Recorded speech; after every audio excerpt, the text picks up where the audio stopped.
Aduh, Adi belum tidur nih bu. Geseran dong.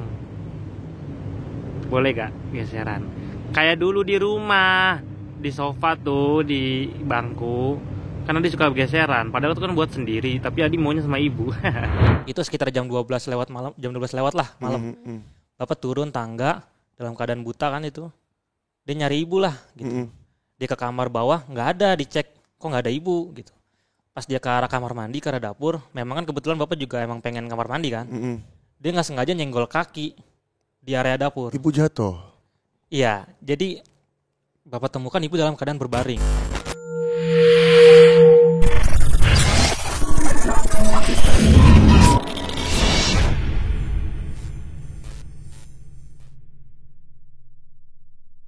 Assalamualaikum warahmatullahi wabarakatuh. Kembali di Bid'ah, bicara tentang hidayah.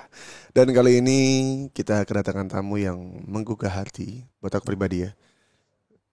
Masih muda, cuma dengan konten yang sederhana bikin orang ketampol sampai mewek.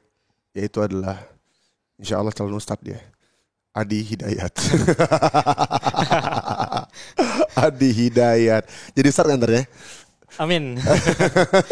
Amin ya. Amin Allah. Di umur berapa kok Di? Sekarang umur 23, jalan 24. Oh 23 jalan 24. Berarti udah kerja ya? Udah alhamdulillah. Udah kerja. Tapi sekarang lagi gak kerja sih. Tolong kalian yang punya lowongan kerja kabarin lagi. Iya dong. Boleh Boleh dong. Kesempatan. Iya kan? Iya, tolong kalian calling dia. Calling boleh. Iya. Karena apa? Kenapa aku bilang calling dia? Karena orang yang baik itu adalah orang yang memiliki keterikatan hatinya kepada ibunya. Masya Allah. Ya Langsung kan? masuk ibu nih. Iyalah, karena konten kau itu pecah di konten kau yang di TikTok itu. Yang di TikTok, ya. Itu pecah. Tapi sebelum menuju ke sana, aku mau nanya, seberapa dekat kau sama ibu kau? Waduh, kalau ditanya seberapa deket ya pasti deket banget sih. Sedekat itu. Sedekat itu. Artinya apapun masalah cerita ke ibu gitu. Iya betul. Apapun sehari-hari cerita ke ibu. Bukan kayak nunggu ada masalah baru cerita ke ibu, tapi sehari-hari, keseharian pun cerita ke ibu. Gitu. Semua masalah. Semua. Kayak misalnya kau pacaran cerita ke ibu? Ya cerita kalau lagi dekat sama orang misalnya gitu. Oh, Walaupun kita tahu respon ibu tuh kayak nggak ada respon kadang atau biasa aja gitu. Mungkin dia tahu kali anak muda biasa gitu kali. iya. Benar. Ibu pernah ngelarang, jangan sama dia di gitu pernah? Oh enggak, ibu nggak pernah kayak gitu sih. Nggak pernah komentar buruk apapun sih. Jadi dia menerima dengan dan mengembalikan dengan respon positif. Iya betul, positif banget. Ibu pernah marahin kamu? Seingat aku sih nggak pernah. Gak pernah. Nggak pernah sama sekali, kecuali pas dia udah sakit karena udah terganggu saraf otaknya. Sakit apa wafat itu? Tumor otak. Oh. Jadi udah keganggu baru tuh mulai marah-marah. Itu karena sakitnya. Tapi sebelum sakit nggak pernah sekalipun dia marahin anaknya. Semuanya. Semuanya. Allah. Dan kau berapa saudara? Aku 3, punya abang 2. Oh abang, laki semua? Laki semua, jadi ibu perempuan satu-satunya di rumah. Wow, ratu. Ratu. Masya Allah. Nah, ibu ketika sakit itu tahun berapa? Ibu ketahuan sakit itu pas tahun 2015 kalau nggak salah. 2015. 2015. Udah mulai sakit. Itu ketahuan karena ini dramatis sih ceritanya nih kalau boleh diceritain. Boleh. Jadi sebelumnya kan yang sakit itu dari dalam keluarga itu yang sakit bapak justru harusnya. Yang pertama, bukan harusnya, maksudnya yang sakit. Yang pertama sakit bapak. Bapak tahun 2014 itu kena sakit glukoma yang menyebabkan mata kirinya itu mengalami kebutaan. Sorry, glukoma gula bukan sih? Iya, kalau dokter bilang sih gula. Ya, Cuma kan? sebenarnya pas dicek pun bapak nggak ada riwayat gula, nggak ada hidupnya sehat, nggak minum alkohol, nggak minum kopi, nggak ngerokok, nggak ngopi, nggak sama sekali. Dia air putih hangat terus gitu. Olahraganya juga rajin banget. Makanya sakit semua badannya sampai sekarang pun masih sehat, cuma matanya aja nggak ngelihat. Allah. Terus. Jadi 2014 bapak sakit, mata kirinya mengalami kebutaan. Lama-lama terganggu juga yang kanannya karena operasi, lalu dua-duanya menyebabkan kebutaan. Mungkin di situ ibu kepikiran, punya banyak pikiran. Akhirnya pas 2015 ini dramatis banget sih. Jadi hari itu aku lagi tidurnya tuh lebih cepat dari biasanya. Habis isya aku udah tidur duluan di atas lantai 2 rumah. Bapak itu akhirnya nyusul untuk lantai 2 semua udah tidur gitu. Bapak itu bilang ke ibu, Bu nanti tidur atas aja, jangan tidur kamar bawah. biar bareng-bareng gitu. Kata ibu, ya udah nanti. Pas bapak udah naik ke atas, semua udah tidur, bapak nggak ada ibu di sampingnya nih. Akhirnya bapak dalam keadaan buta nih ya, bapak pengen ngecek lah ke bawah. Jangan-jangan ibu masih di bawah nih. Itu sekitar jam 12 lewat malam, jam 12 lewat lah malam. Bapak turun tangga dalam keadaan buta kan itu. Dia nyari ibu lah gitu. Dia ke kamar bawah, nggak ada, dicek kok nggak ada ibu gitu. Pas dia ke arah kamar mandi, ke arah dapur, memang kan kebetulan bapak juga emang pengen kamar mandi kan. Dia nggak sengaja nyenggol kaki di area dapur. Ibu jatuh. Iya, jadi bapak temukan ibu dalam keadaan berbaring. Bapak langsung panik kan, langsung manggil. Otomatis saya bangun. Kebetulan saya juga udah tidur lumayan lama kan. Saya yang pertama bangun dibanding abang saya gitu. Saya langsung, wah dipanggil nih. Saya turun ke tangga. Pas di tangga kan saya ngeliat ke bawah, ngeliat dapur. Saya selemes-lemesnya itu. Saya langsung nangis, ya Allah. Itu ibu berbaring, palanya berdarah. Allah. Udah darahnya udah kayak hampir kering gitu. Udah lama. Jadi kayak udah berjam-jam di situ. Itu dramatis banget sih, bener-bener kayak langsung lemes banget. Bapak kan nggak tahu kenapa anak saya nangis nih kan gitu kan ya. Kenapa di? Ibu pak. Langsung tuh udah manggil saudara semua, keluarga besar manggil. Langsung dibawa ke rumah sakit. Itu awalnya ya, ketahuan ibu sakit. Ternyata ada tumor otak. Allah. Itu sih yang bikin terkejut sih keluarga besar, bahkan bukan keluarga kita doang. Karena sebelum itu ibu gak pernah sakit. Sakit apapun gak pernah. Oh ya? Seceria itu, sesantai itu deh. Ibu tuh jaga warung iya, ikut ngaji juga segala macam. Pokoknya aktivitasnya tuh aktif gitu. Nggak ada tanda-tanda apapun itu. Nggak ada tanda-tanda apapun. Mungkin pusing, tapi pusing-pusing yang kayak orang pada umumnya. Iya. Nah pada saat itu ternyata tiba-tiba langsung tumor otak, kaget juga, dan itu udah stadium yang 3 gitu. Oh ya?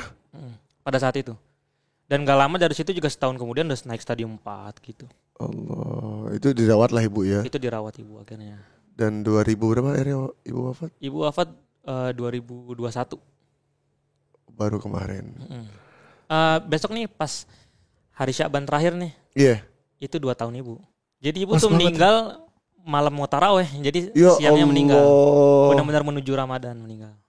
Di bulan Syakban. Di bulan Syakban, di hari terakhir Syakban. Malamnya kita taraweh, siangnya ibu wafat. Allahu Akbar. Makanya jadi setiap mau Ramadan tuh inget pasti. Iya. Kan hari ibu meninggal nih gitu. Wow. Dan ketika ibu sakit udah mulai otomatis kan keceriaan dulu yang Adi ngobrol sama ibu. Mungkin volumenya akan berkurang, pasti berkurang kan? Ya pasti. Iya kan? Gak ada tempat untuk mencurahkan hati lagi sih gitu. Yang ada adalah ngerawat ibu. Wow. Nah, karena kalau kita ceritakan pasti kan takutnya malah nambah beban atau Iya. Jadi kepikiran dia. Gak ada waktu juga sih. Dan akhirnya ibu wafat tahun 2021. Dimakamkan di makam wakaf sih keluarga. Oh, di rumah. Mana? Di Tendean makamnya. Di Tendean. Iya, di Jalan Tendean. Nah, sempat kemarin di TikTok itu viral, dan terima kasih, aku pertama kali terima kasih sama kau udah nampol kami semua dengan konten yang sederhana. Waktu itu kau ziarah ibu kan? Iya. Ziarah ibu. Dan satu momen sih yang ketampol aku ya. Aku nggak tahu kau ngelakuin apa sebelum itu, tapi ketika kau ngerekam video sama ibu, terus kau bilang, "Bu, geseran ngapa?" Anjir, kok dalam ya. Aduh, maksudnya apa yang kau pikirkan pada saat itu? Artinya apakah kau merasa ibu masih hidup? Pastinya aku merasa ibu tahu ada aku di situ. Pasti. Dan itu kebiasaan aku saat di rumah sama ibu. Jadi kadang kita di ruang TV itu ada sofa yang sebenarnya memang 1 terlalu lega, 2 kesempitan sebenarnya. Jadi kadang iya, nah ibu favorit di situ memang. Rebahan di situ. Jadi momen-momen ibu rebahan aku kadang kan sering nyempil gitu kayak Bu, geseran dong gitu. Iya. Jadi yang pas di makam aku terapin lah kayak gitu, kayak seakan-akan itu di sofa. Jadi kayak memang lagi waktu kumpul gitu. Seakan-akan lagi waktu kumpul nih. Kayak waktu di rumah dulu gitu. Makanya jadi kayak geseran, Bu. Cuma bagi orang kan itu dark jokes gitu. Yeah. Cuma ini kena malah sama Abang. Iya, itu tuh kena sih kayak wah, aduh, nangis aku. Banyak orang yang enggak sadar ketika ibunya masih ada. Iya, betul. Dia nyanyiakan ibunya. Ibu, tadi baru aku telepon sama mamaku. Ibu yang ngajarin kita bicara. Tapi kita sangat jarang menyisihkan waktu untuk bicara sama ibu. Kita lebih penting orang lain. Ibu yang ngajarin kita jalan. Tapi kita jarang nyisihin waktu buat jalan sama ibu. Tapi jalan sama orang lain. Dan semua itu berasa ketika ibu itu gak ada. Ya gak sih? Betul. Dan itu terima kasih, aku makasih kali sama Kodi untuk bikin konten itu.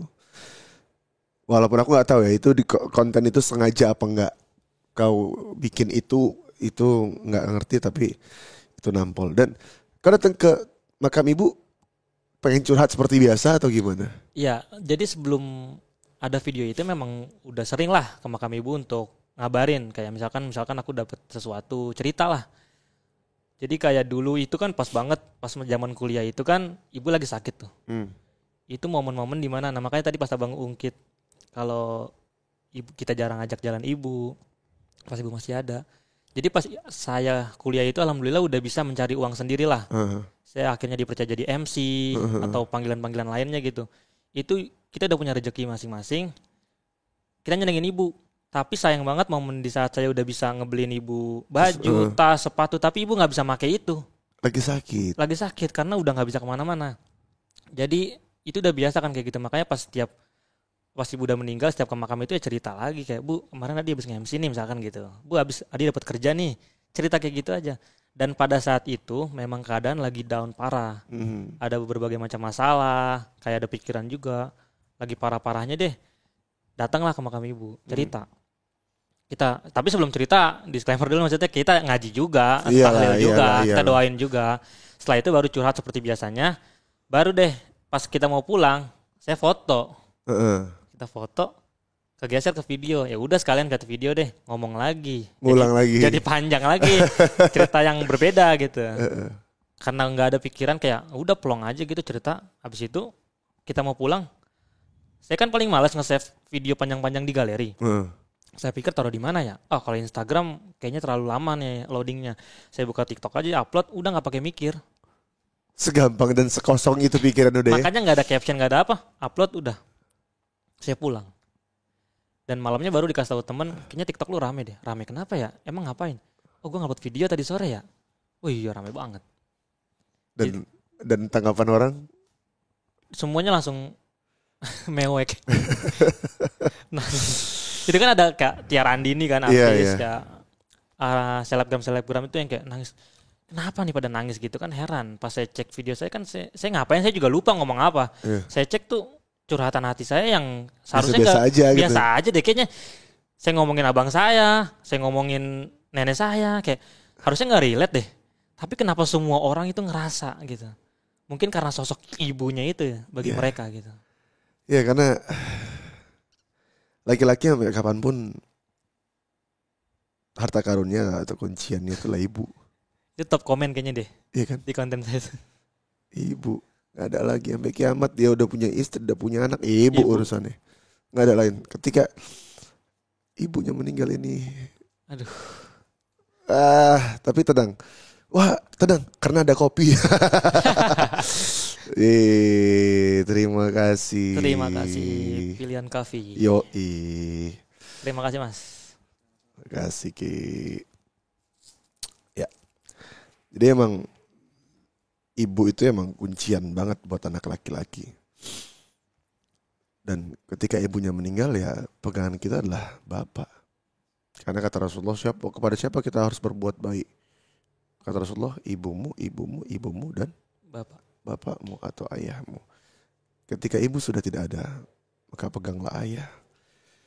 Dan nggak ngerti aku apa yang kau rasakan sekarang ketika ibu nggak ada dan posisi bapak sekarang seperti itu.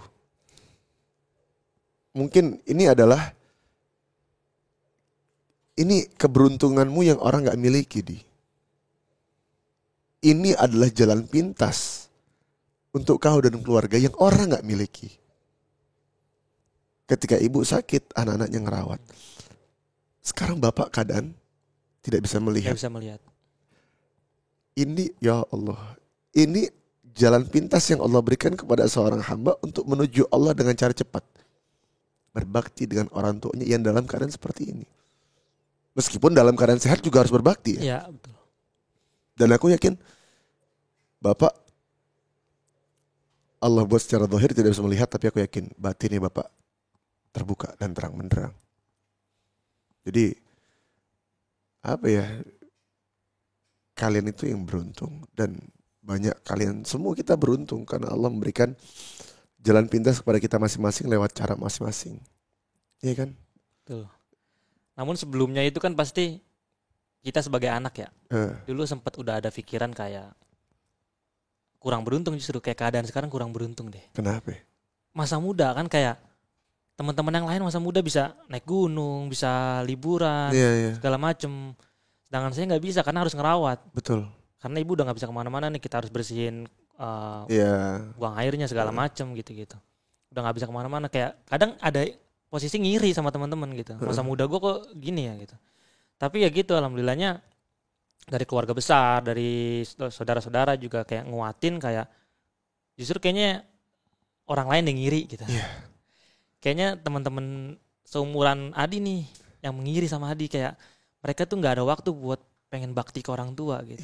Mungkin nanti, tapi kan belum tahu nantinya tuh kapan, kayak ada kesempatan atau enggak. Dan ini Adi dapat kesempatan buat berbakti sama orang tua, buat ngurus sama orang tua, dan itu ganjarannya mahal banget katanya. Banget. Walaupun di dunia misalkan Adi nggak dapat apapun, tapi nanti udah disiapin, udah ada situ langsung. Ya Allah, bener ya. Iya. Alhamdulillah sih emang nggak pernah ada perasaan keberatan sepanjang ngurusin orang tua tuh. Alhamdulillah saya sama abang saya tuh yang emang paling ngurusin gitu. Yang karena yang satu kan udah nikah, udah pisah. Tapi masih sering juga ke Sabtu Minggu ke rumah. Tapi yang sama yang di rumah ini itu ngurusinnya tuh bener-bener yang kayak ya udah semua orang tahu deh, keluarga besar. Jadi kayak makanya apapun banyak bantuan dari keluarga besar akhirnya. Karena ngelihat itu. Iya. Mungkin karena emang kita tulus, jadi dapat aja sesuatu dari orang lain. Iya. Dan kalian nggak ada ngerasa apa ya, bukannya ini sebuah tugas gimana nih gitu. Iya, bukan ya udah gitu. Udah ngurus orang tua nanti juga dapet nih, nggak mengharapkan itu. Karena kita tulus, nggak tahu kenapa lancar aja apapun itu. Ya, dapat aja. Mak dewe kan. Nyokapnya sendiri ya. Ngelakuin ya nggak ada beban segala macam karena